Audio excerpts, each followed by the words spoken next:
Good afternoon, everyone. My name's Elizabeth Foster. I'm the president of NAWBO New York City, and I am overjoyed today to welcome our guest, Tinesha Cherry.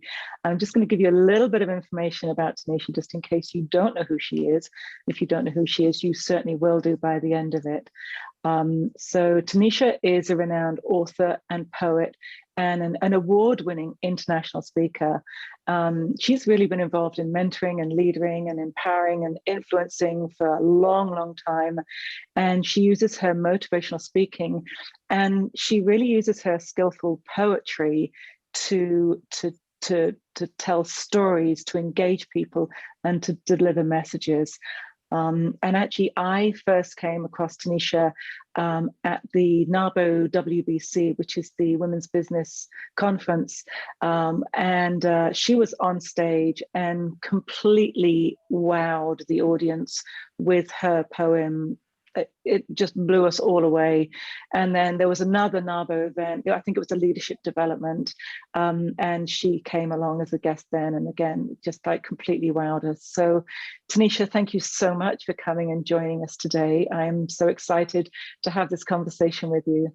Thank you so much for having me. I'm excited to be here. So, I love this. I live for this. So thank you for giving me the opportunity to do what I love to do, and that's run my mouth. Oh, that's wonderful. So Tinesha, just tell us a little bit more about yourself. Who I kind of did the bio bit, but you tell us a little bit more about really who you are and what inspired you to do what you're doing. So when people ask me that question, I kind of start out with saying that I'm an author, a poet, an international motivational speaker. I'm a leadership trainer, so I go around the country and I teach first and second level leaders how to be better leaders. I'm a women's empowerment instigator, right? So I go around the country instigating women's empowerment, getting people all fired up, and and then I'm also a founder of an organization called She's Strong International, and I have my own business, Tinesha Cherry Speaks. And one of the things that you probably don't know about me, Elizabeth, is, I'm going to say that because there's something that you're going to ask me and that people don't know. And I'm going to tell you about that a little bit later, but that's the story today. That's my story today. But the story behind the story is that I was born to a mother addicted to heroin. I was born with heroin in my system. I've never met my father before. My earliest childhood memory was living in an abandoned apartment building. We used to have to put old food cans on the windowsill when it rained just to get water to drink. I've been through mental, physical, emotional abuse and neglect, molestation. I'm a product of the foster care system, and I'm a product of the adoption agency. And, with all of those things, like with one of those things going on, statistics will tell you that is highly unlikely, for you to be able to, it's clear that you're down on your knees, right? But statistics will have you believe that that's where you are, that's where you will be, and that's where you will always be. And you may as well not even try to stand to your feet, because it's highly unlikely that a child with just one of those things will be able to overcome it. And so a child with all of those things, how is this even possible? I mean, you might as well not even try. And so the world set expectations for me that were low, right? And expectations of me that were even lower. And so when I think about who I am, and maybe the one word that describes me, I would just say survivor. Right. And so that's who I am. And that's the story behind the story. And people always think like, wow, Tinesha, you do so much stuff today. But when they understand the story behind the story, then that's when they really start to get to know who I am. And so that's just a little bit about me and where I come from and how I got to this place. That's so inspirational. And that really comes across when you speak. There's that survivor, there's that strength in you that I've not seen in many people to the degree that I've seen it in you. And that's really what wanted me to reach out and kind of connect and say, hey, I'd love to share that, because I think that you're such an inspiration. And you're absolutely right. So many people would have just given up with one, two, maybe three, but with everything that you've been through, you just got back up, you got up, you shook yourself off, and you took those steps forward, and you still take those steps forward to this day. So I think it's just really is quite something. Yeah, you've overcome a lot. You've overcome a lot. Well, you know what is my thought process is, if you fail to fight for it, you have no right to it. As for me and my house, we will fight. And we will fight, and we will fight, and we will fight, and we will fight. And just when you think we cannot fight anymore, we will find the strength to continue to fight, because that's what we do. And you really have no choice. You either lay down and die, or you get up and you fight. And laying down and dying is not an option. And so that's always been my thought process. You have to keep going. You have to keep going. You have to keep going. Even if you can't run, then you have to walk. And if you can't walk, you have to crawl. And if you can't crawl, then you have to scoot. But you have to keep going, because you cannot drown in a puddle of your own tears. So what I know that you do a lot of work with supporting other women and children in your business, and even every time you're on a screen or in front of a room full of people, you inspire them. So what really brings you joy about the work that you do?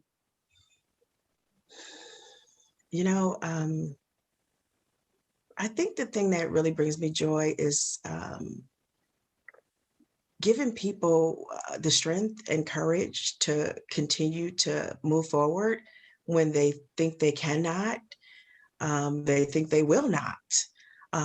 Somebody told them that they could not, right? And so I want to just be a living example of what you can do and where perseverance can get you, and motivation is enough to get you going, but determination, is what will keep you going. And I want to be that person that is, when somebody feels counted out and forgotten about, somebody has to show up to remind them that you are worth it, right? And so in many cases, so many people, my God, when I think back over my life, that's the one thing that you will, when you ask me, people don't know about you, Tinesha. The thing that people really don't know about me is because I come across as this person who has all of this strength and all of this courage and all of this energy, and that's me too. But I am such a baby. I'm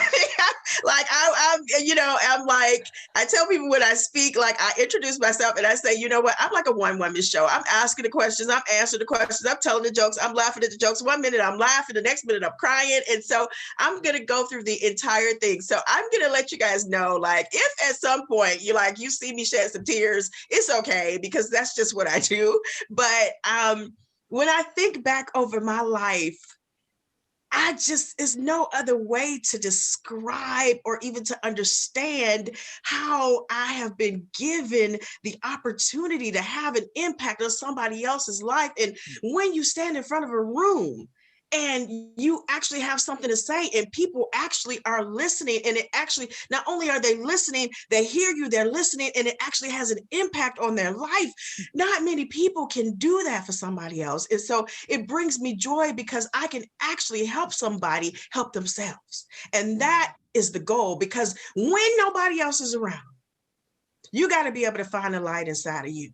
And once you can find that light and you don't depend on it from anywhere else, then you got everything you need. Because I tell people all the time, you know what? You may not have a room full of people encouraging you, supporting you, and backing you. But if you have a team of me, myself, and I, I will put that team up against any room full of people any day because I know what I'm made of. And that's what I want to give and help somebody else find in their life. That type of drive, that type of fight, that type of strength, that type of courage. I love it. I love it. And it's so true that you know, again, you have such an impact on people and their lives. It's not just your words, but it's just it's your whole presence. So what piece of feedback has really impacted you in your life? Well, it's so funny. So they just recorded a video of me for Black History Month, and it's going to be a national video, and it's going to be, it's going to be in front of tens of thousands of people. And they sent me the video, and they said, Tinesha, we want you to review this video before the video goes out. And so I'm reviewing the video, and I'm like, oh my God, why are they so close up? Oh my God, I think you can almost see my mustache. Oh my God, like you can see all the pimples on my face. Oh my God, like every wrinkle. Why are you so close? And I'm like, this jacket is just way too long. It makes me look like a little midget. And I mean, I'm sorry, I don't even know if that's a short person. And so, I'm like, oh my God, I look really wide in this video. And I'm like, and the only thing I saw were all of the things wrong. And here I am ready to say, listen, you know what? We're not going to do this. It's a no-go for the video. I'm sorry you wasted your time. I'm sorry I wasted my time. I can't let people see me like this, right? And I talked to my sister, and she said, this is not about you. This is so much bigger than you. This has nothing to do with you. You're the messenger. Don't get so focused on the messenger that you lose sight of the message. This is not about you. This is about somebody somewhere feeling like they cannot get up, they cannot go on, they cannot be strong, they don't have the strength or the courage. This is about them. So you are just the messenger. So don't get caught up on yourself. Like, you are the one who is supposed to encourage, motivate, and inspire, but that's what God gave you as far as the messenger. Your job is to deliver his message. So don't nobody care about your mustache. And isn't it true? Can't we just rely on family just to come with the truth to the point, no sugarcoating? They're just like, they say it as it is. And I said, well, and okay, if you put it, since you put it that way, I guess the video is perfect. And they put it out, and I've already gotten so many messages and so many emails, and so many people are like, when I saw, oh my God, I cried. And somebody else sent me a message saying, you know what, I was born to, a mother addicted to drugs. And he said, man, you got to have a lot of guts to put it out there for everybody to see. And I said, you know what? We were given the guts we needed a long time ago to survive our situation. Putting it out there is the easy part, right? And just encouraging him to understand that you were given this life because you were strong enough to live it, right? And so maybe you are a messenger for somebody else. I love that. It's very true. It's very true. Sometimes we just can get so caught up in what people think and et cetera, and if we can just put that aside and focus on what it is that's like in our hearts that we can share, and how we can reach out and give a hand to someone else. I love that. It's powerful. And the other thing is enjoy the climb, right?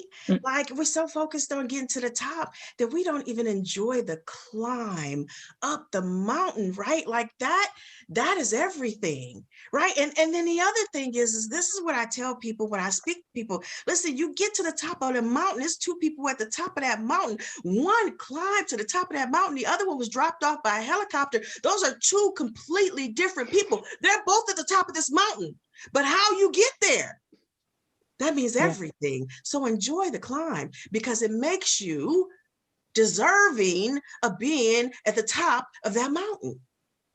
And it makes you stronger. It makes you stronger. Absolutely. That's for sure. That's for sure. So you've obviously worked with a lot of people in your time in various ways. I'd love for you to share one of your client success stories and maybe share a little bit about what it was about that client and that story that that's so meaningful to you. You know, so first of all, Elizabeth, as you could probably see, I will teach, preach, and reach no matter what, right? Like, even if you tried to get me to shut up, like, I probably would not, right? And so, you know, and that's one of the things, like, I had been communicating with this person, and not necessarily that they were my client, but they were more like my mentee, right? And so, so she was a mother. She had a full-time career. She was a wife. And I'll tell you a quick story about her. So when I initially met her, she had 3 boys. And this doesn't necessarily have anything to do with the ultimate story, but it somewhat does. So when I initially met her, like 20 years ago, she had 3 boys. And she got divorced and she got remarried, and her new husband had a son. So now they have 4 boys. So they tried for a girl and she wound up having twin boys. So now she has 6 boys. She cried. She was hysterical when she found out she was having twin boys, and she's never going to do this again. And they tried again. And so she had 7 boys. And finally, one last time they tried again, and she wound up with 8 boys. So she had 8 children, 8 boys. And by this time she had all of her, 8 boys. By the time we actually became my mentee, and she was married, and so she found out that her husband was possibly not being faithful to her, and so she was just in a really, really bad place. And so we started meeting and having these conversations about self, really focusing on who you are, what do you want, what are your priorities, understanding that you have to have the confidence to say no when it doesn't align with your priorities, but you have to have the courage to say yes when it does, right? And so, but in order to make those decisions, you got to know what your priorities are. What is it that you want? Who are you? What do you want to do? I know that you are a wife. I know that you are a mother. I know that you are all these things. But before all of those things, who were you? Right? And after all of those things, who are you? Because I tell my children all the time, listen, you are a piece of me. Right? You're not all of me, and I cannot put my everything that I have into you, right? Because, I'm going to do what I need to do, and I am your mother, and I'm going to be responsible for being your mother, and I'm going to give you all the love and all the attention and all the joy and all the things that I have to give in this lane, right? But there are other lanes, and there are other things that I need to handle, and other things that I need to give myself to as well. And I can't be everything to everybody every time. Right. And so you have to understand that. And so we started having these conversations. We started having these meetings. We started talking about self-care. She started taking herself out on a date, getting to know herself. You have to date yourself. You have to know who you are. You have to reconnect with who you are. You got to know what you want. You got to understand your value. You got to understand your worth outside of being a mother, outside of being a wife. What do you value you? Do you even know you?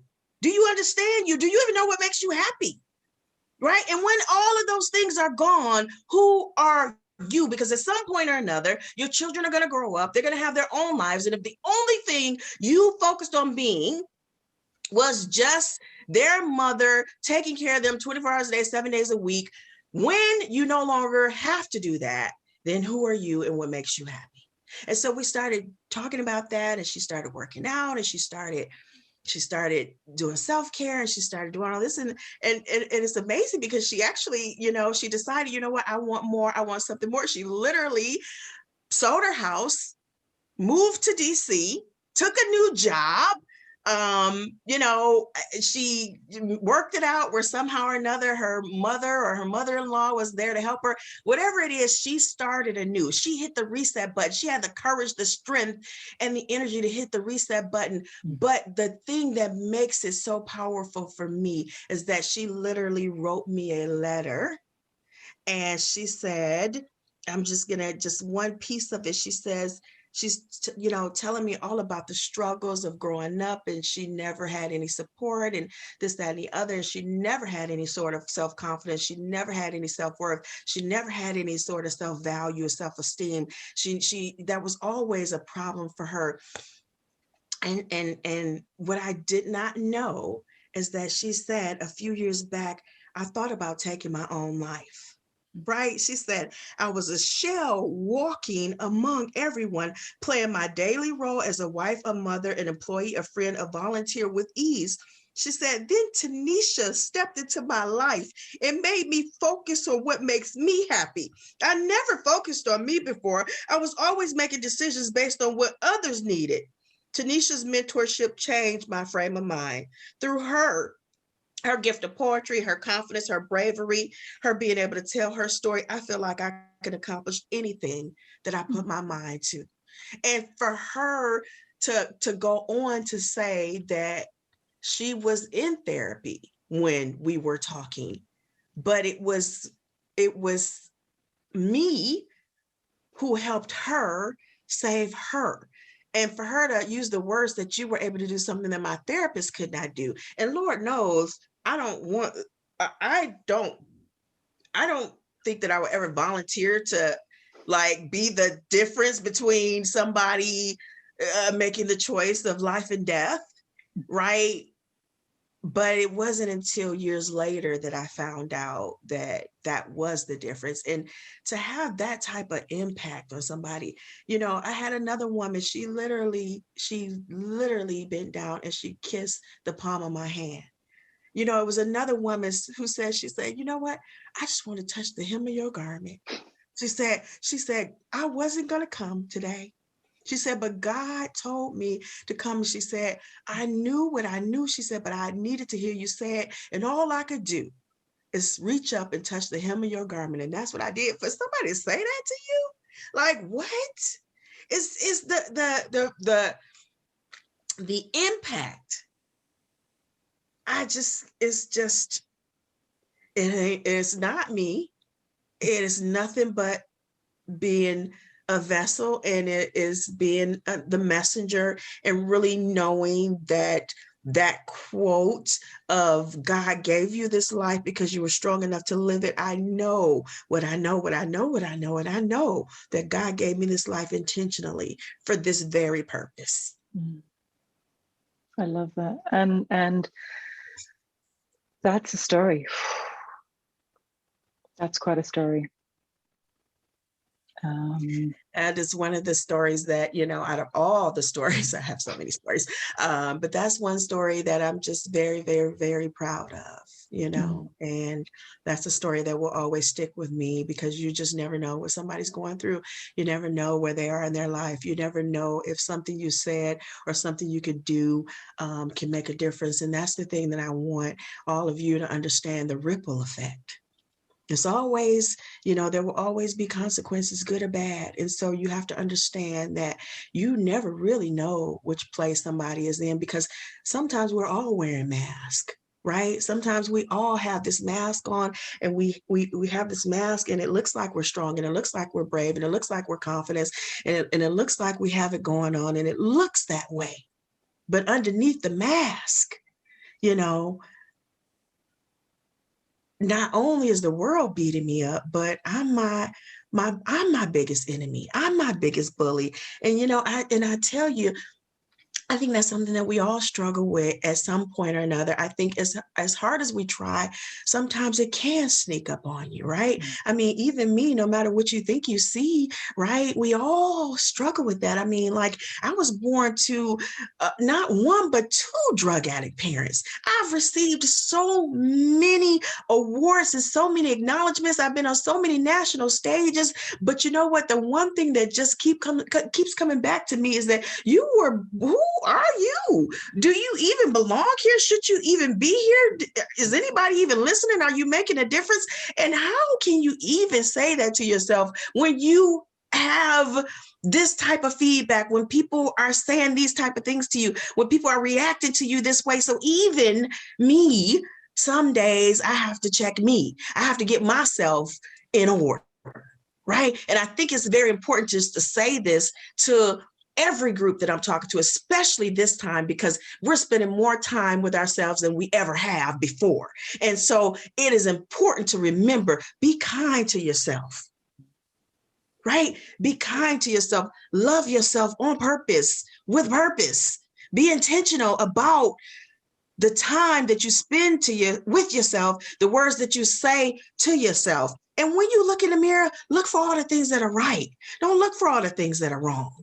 So be intentional with yourself. It's important. I love that. And you're so right. There's that level of many of us. And I think a lot of women, especially, just they're not kind to themselves. They are their own worst enemies. They do beat themselves up way more than any of their friends or family or even, you know, the people that they work with even think. And it's not helpful. It doesn't support any of us. It doesn't support either ourselves if we do that to ourselves, or it doesn't support the work that we do. And just to teach someone that level of self-love and self-acceptance and hey, you're okay. Like, you're okay as you are, I think is just so powerful. And you know, Elizabeth, the thing that I really want to just share something right quick with the group. You know, so I woke up in the middle of the night, you know, and sometimes this happens to me. I just woke up in the middle of the night and I couldn't sleep, and I had to start writing, right? I started writing it down. And in the morning, you know, and like I could not sleep until I wrote it all down. Like I could not, and I keep a pen and a piece of paper near my bed, because I know, like, as women, like, we stress out over all kinds of stuff. You know, sometimes things are running through our minds and we cannot, you know, and so I've learned to keep that piece of paper near my bed so then I can write it down. Now I've taken it out of my mind, I put it on this paper, and now I can rest, right? And so I want to share with you this particular situation, why I could not rest, and what was the outcome in the morning. This was the outcome in the morning. It's called Out of the Darkness. I used to know this person who I talked to every day. Even when I didn't feel like talking, they somehow make a way. We talk and talk for hours, sometimes day and night. I was convinced they knew everything because they were always right. I said, I think I look good today. They said, yeah, but you're still fat. I said, I think I'm helpful. They said, yeah, but you're just a doormat. I said, I think I'm a good person. They said, yeah, but you're not kind. I said, I think I'm beautiful. They said, are you completely blind? I said, I like to serve others. They said, yeah, but you're a user. I said, I think I can do anything. They said, yeah, but you're a loser. I said, I think I'm pretty smart. They said, stop acting dumb. I said, I think I look pretty sharp today. They said, you look like a bum. I said, I think I'm deserving. They said, yeah, but you're not the best. I said, I think I'm valuable. They said, yeah, but you're not as good as the rest. I said, I think I have a lot of heart. They said, yeah, but you're a coward. I said, I think I can make the right decision. They said, yeah, but you're not empowered. Whenever I was happy, they find a way to make me sad. Whenever I felt good about myself, they somehow make me feel bad. After looking at them closer, I realized they didn't know it all. I also started to realize that they wanted to see me fall. One day I decided to ask them, why are you so mean to me? To which they replied, that's who I choose to be. After taking a second look, I started to clearly see it was my reflection in the mirror. I realized that was me. I was my own bully. I was my own mark. I was the person who was trying to suffocate me in the dark. I was beating myself up. I became enemy number one. I had to face my inner bully. For me, I could no longer run. I decided to stand up for myself. I decided to accept me. I decided to love myself. No longer am I my enemy. I used to know this person who I talk to every day. I don't talk to them anymore because they've completely gone away. Now I know a person that I love talking to. I love everything about them. I love everything they do. I look forward to talking to this person each and every day. Yes, I still talk to myself. I just have nicer things to say. I tell myself that I'm beautiful. I tell myself that I'm smart. I tell myself that I have courage and a whole lot of heart. I tell myself that I love you, imperfections, flaws, and all. I tell myself that I'll catch you whenever you do fall.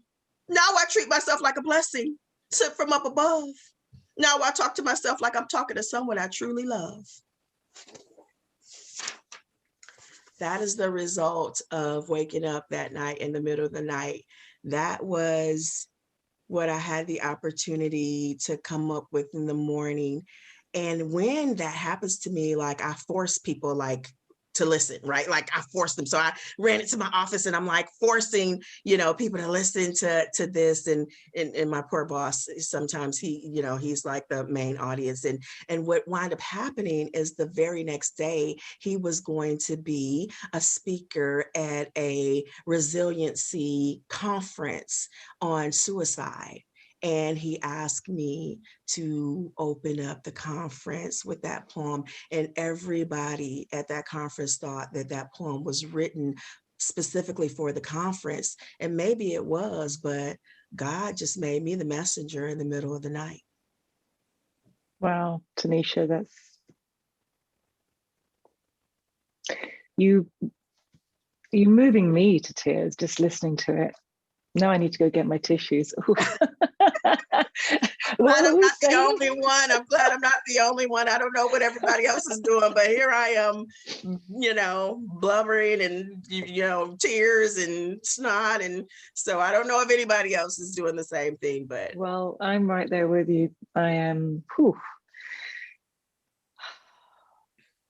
yeah, that's quite something. You have a gift. You have a true gift.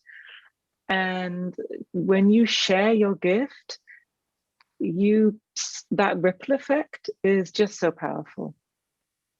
It really is. Thank you. Wow. Thank you. And now I'm meant to carry on asking you questions. I'm like, oh my God, now I need the glass of wine. That's a compliment. That's a true compliment. Thank you. Wow. It's beautiful. You do truly have such a gift. And thank you for sharing that with us, because I think that in those words, you're absolutely right. There's that level which we just like, we do that all the time to ourselves, all the time. And it's not helpful. Yeah. We harm ourselves in so many ways. And I love the fact that you are able to to share your gift, but also I think that the future for you is just you keep sharing your gift, and that's just going to keep on and on and on growing and supporting more people and more people and more people, and it's beautiful. So. I really, really hope so. It's amazing because it is amazing that I have the opportunities that I have to speak to the people that I speak to. And so when I think about, having the opportunity to speak to this group and, and I think it depends on how you choose to see it. And so when I look at this group and I see that we have 15 participants on this group, and I've been in a place where I've had the opportunity to speak to 15,000 on the mall in DC, and I've had the opportunity to speak to a room full of 2 people, right? And I came with the same energy and the same passion and the same. Now I'm gonna tell you, those 2 people, they didn't know whether to be afraid or encouraged. Because I came with the same. I showed up as me, and they were like, "Oh my!" Right, all that energy in the 2 people, and it was. But it is, right. It is. I believe who is in the audience, they were meant to be in the audience, right? And so I'm just so thankful to have the opportunity to speak to you all today, because believe it or not, there are some times where I don't get the opportunity to speak. Like, people don't necessarily believe that I can speak because I don't have this big following on LinkedIn or Instagram or Facebook, or, you know, I'm not, you know, I don't have all of that. And so, you know, they're like, you know, yeah. I'm pretty sure it's just around the corner, my friend, just around the corner. Well, listen a bit, Elizabeth, you all can help me with that. You can put, you know, you can put a testimony on LinkedIn if you enjoyed this at all. And you know, and that's the thing. And so I think I'm where I was meant to be, right? And it's the time and the place, and you're the people that I'm supposed to be talking to right now. Because again, you never know. You just never know what people are going through, when they're going through it, how they're going through it. And I really believe that I'm meant to be where I am when I'm there. And so again, just thanking you for the opportunity to share today. Well, thank you for being here and showing up. And I know that we've got another 15 minutes to go, and I've still got like so many questions, but I'm also wanting to. There's a part of me I kind of want to also open it up a little bit. I don't know if people are.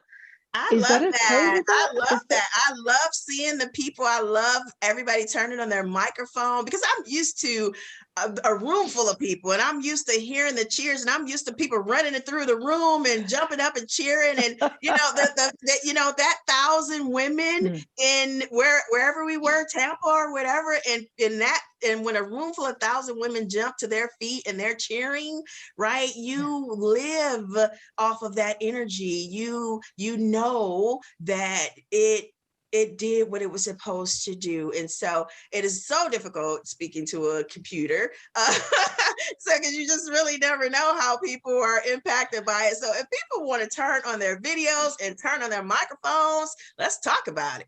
Yeah, I'd love to do that. So I am going to remove our actually, I'm not going to remove our pins. I'm going to keep our pins there, but I'm going to invite people that if you wish to turn on your camera, and it'll be lovely to see you.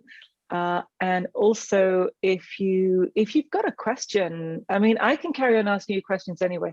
I am just blown away. And I remember, you're absolutely right. The room like rose up, gave you a standing ovation, and you absolutely rocked the house to the absolute core, and then some, because then the ripple effect was like, you know, and this is what I want, you know, by reconnecting with you rather, it was really just to bring you and your presence and your gift to help spread that, because I think that's really powerful. So I do encourage you all. We've got Rochelle, Beth, anybody else that would like to, they're brave souls with their cameras on now.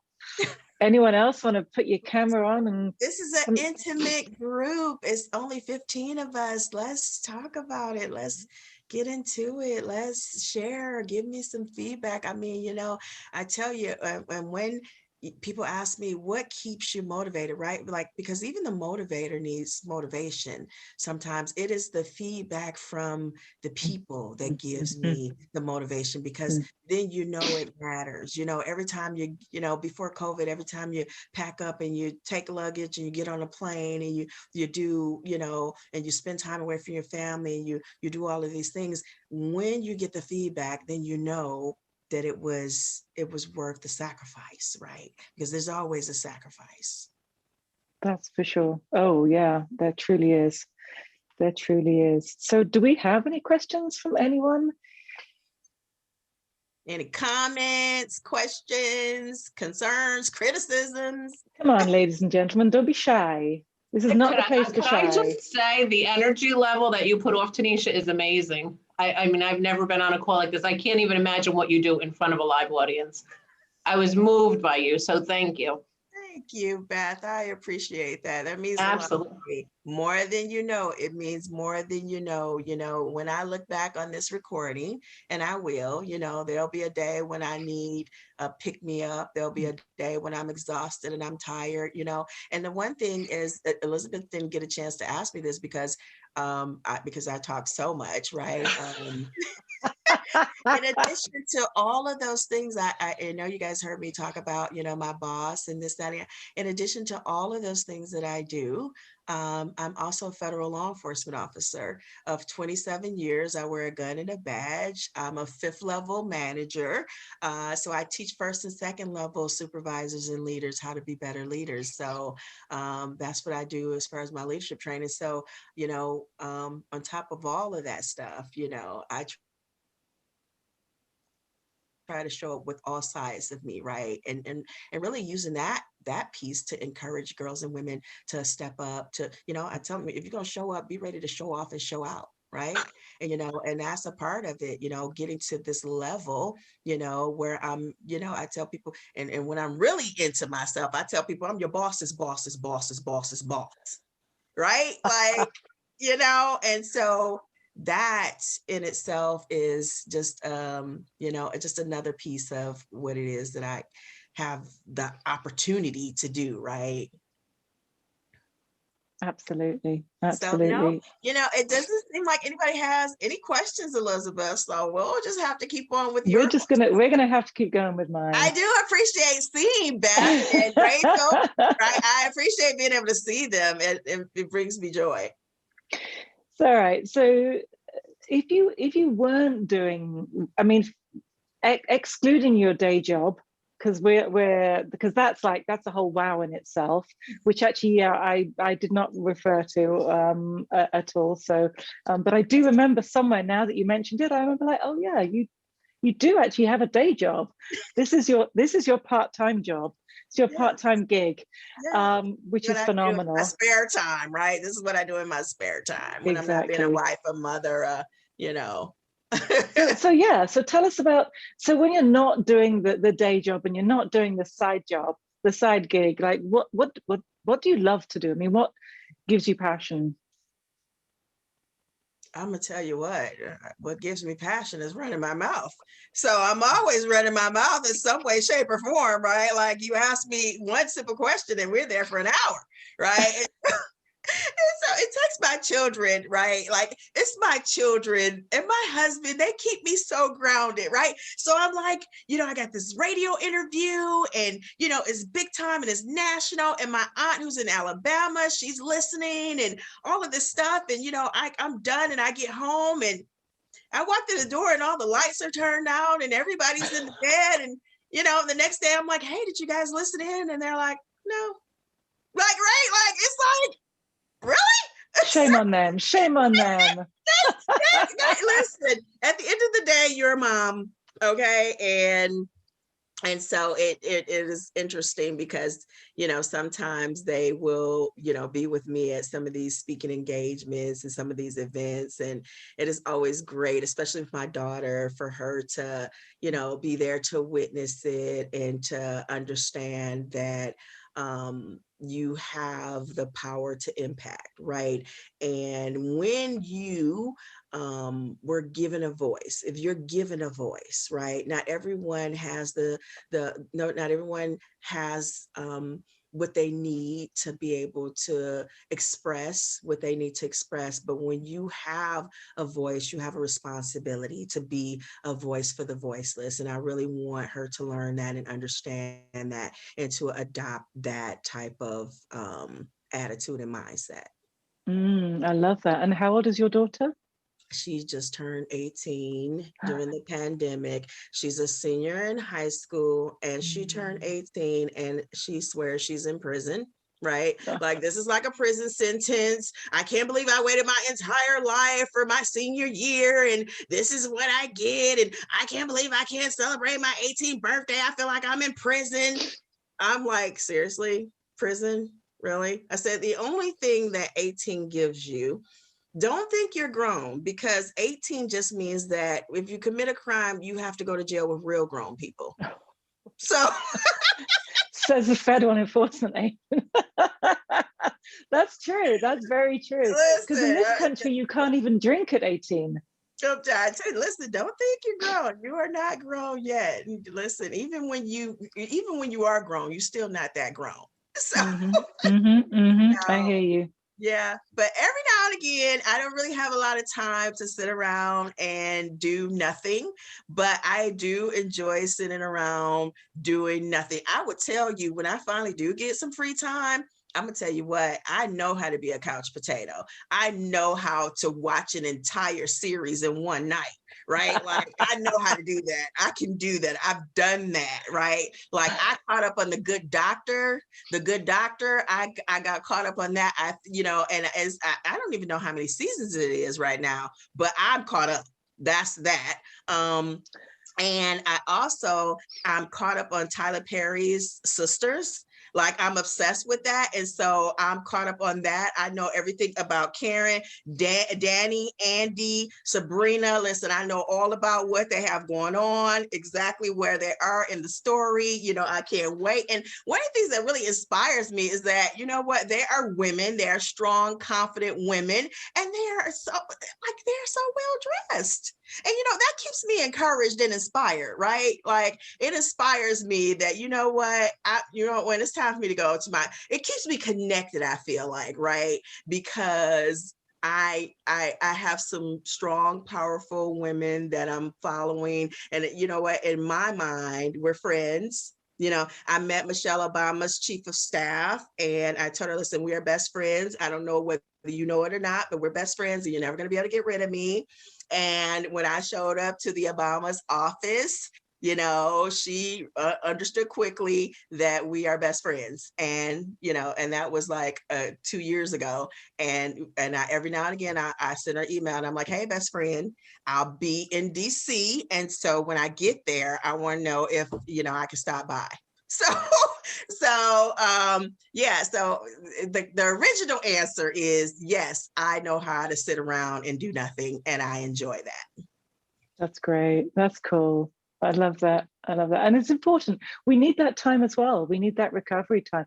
That's also, going back to what we talked about, that's part of that self-love and self-care as well. It's like sometimes you just need to unplug from everybody else and just plug into what it is that connects with you and feeds you. It doesn't matter what it is. Like, that's all good.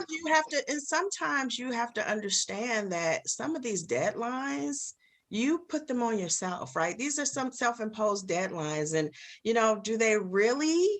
do you really have to have this done? I remember, I remember one day I had a serious attitude. I had an attitude. I don't even really know why, but my husband noticed that I had an attitude because I made sure he noticed that I had an attitude. He's like, what is your problem? Like, what is your problem? And so I was like, I have to do this. I have to do that. I have to do this. I have to do it. And what are you doing? And he's like, half of those things you don't even have to do. Like, literally, you don't have to do most of those things. And I'm going to tell you what, that was the last time I went to the grocery store.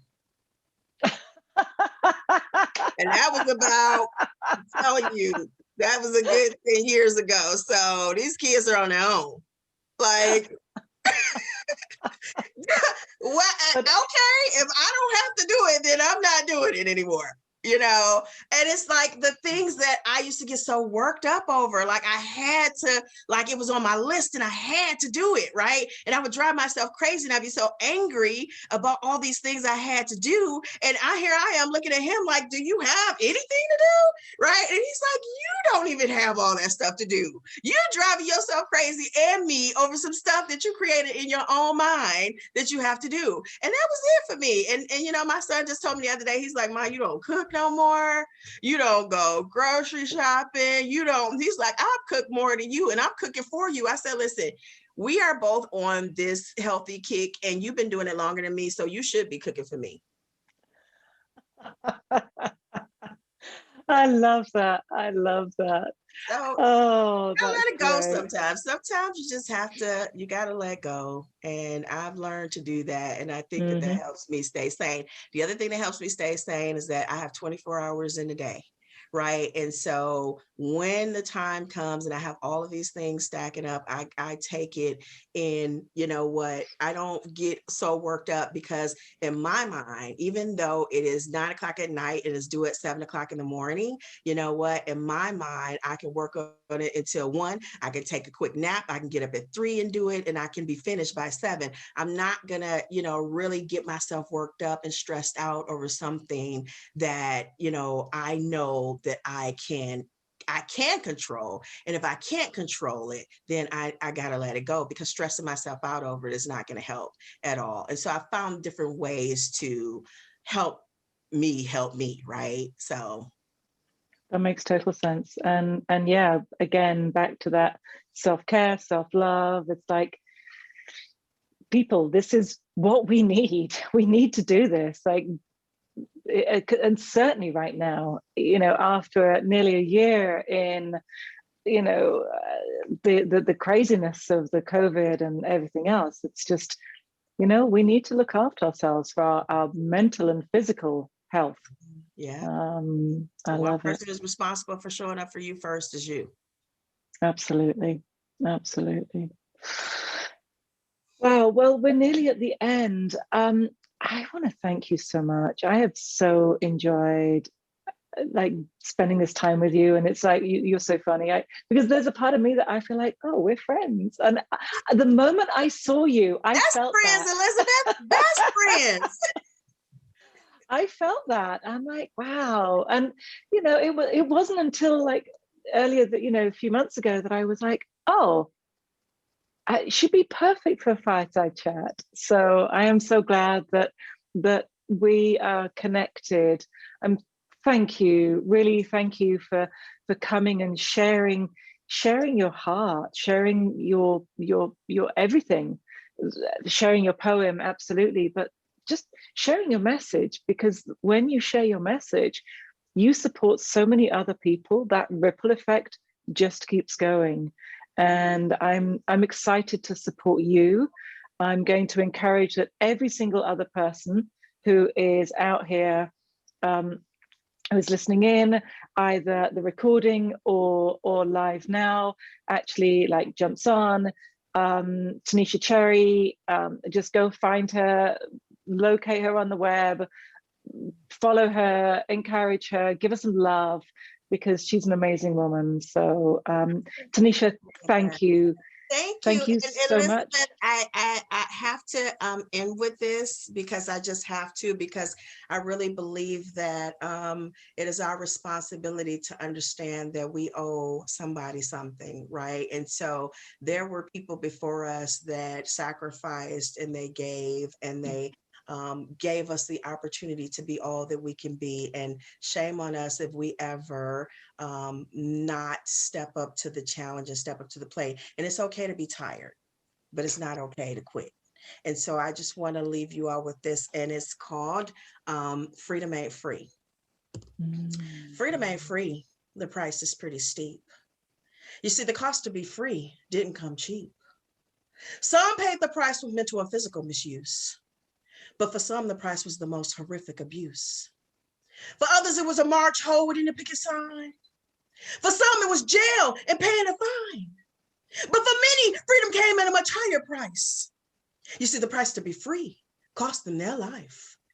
They died so we wouldn't have to suffer the same abuse and neglect. They died so we could walk tall with pride and respect. So when you decide not to read any book ever wrote, when you decide not to exercise your right to vote, when you set out to succeed, but you fall short of success. When you don't try again because you settle for less. When you don't go for it because you lack motivation. When you don't see it through because you lack determination. When you don't get back up when you get knocked down. When you lie there feeling sorry for yourself with your face to the ground. When you have a dream, but you fail to pursue it. When you should take action, but you fail to do it. When you don't walk through every open door. When you become complacent instead of wanting more. When you remain silent instead of raising your voice. When you accept your situation instead of making a choice. When you choose to complain instead of doing something about it. When you could have had it all, but you choose to do without it. When you stay down on your knees and you don't stand to your feet. When you don't fight back, but accept defeat. When you quit midstream instead of going all the way. When you just don't feel like giving it your all that day. When you fail to be all that you can be. Just remember that freedom ain't never been free. Thank you. Thank you. That was so beautiful. So beautiful and so true. All right, we're going to wrap this up. Tinesha, thank you so much for your wisdom, for your inspiration, for being here, for everything. It's been an absolute joy. Thank you so much for having me. You all have a great weekend, and I look forward to talking to you again soon.